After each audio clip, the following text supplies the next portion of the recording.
Finalement, il y avait assez peu d'acteurs des collectivités autour de la table, mais plutôt soit des gens qui disposaient d'outils de modélisation, soit des outils d'agrégation de la donnée et qui ne semblent pas encore très bien travailler ensemble. Donc je pense que ça va être un des axes peut-être à étudier, c'est comment faire travailler ces différents acteurs qui nous intéressent.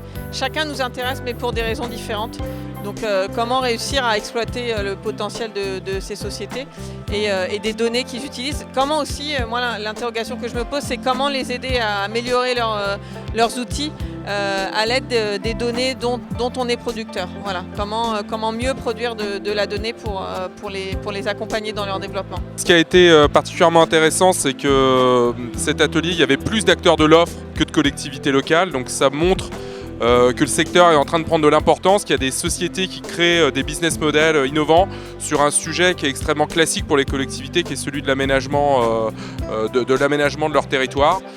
Moi, ce que j'ai retenu, c'est que dans le contexte métropole du Grand Paris, les données vont devenir de plus en plus stratégiques, notamment avec la constitution du schéma de cohérence territoriale.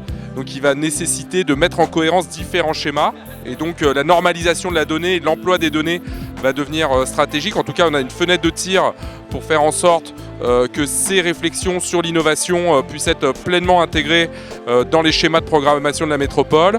On a vu des sociétés extrêmement innovantes comme ForCity qui propose une maquette 3D du territoire, qui souhaiterait notamment l'expérimenter sur la ZAC Saint-Denis-Pleyel. On a vu la société 1001 rues qui fait de la concertation citoyenne à partir de données. C'est extrêmement intéressant puisque c'est une société hybride qui fait à la fois du conseil classique en urbanisme et qui manie à la fois un logiciel et des données et qui restitue l'ensemble sous forme d'une prestation intégrée d'aide à la décision auprès des acteurs. On a vu l'Institut géographique national qu'on ne présente plus et qui est effectivement toujours en mouvement sur ces questions.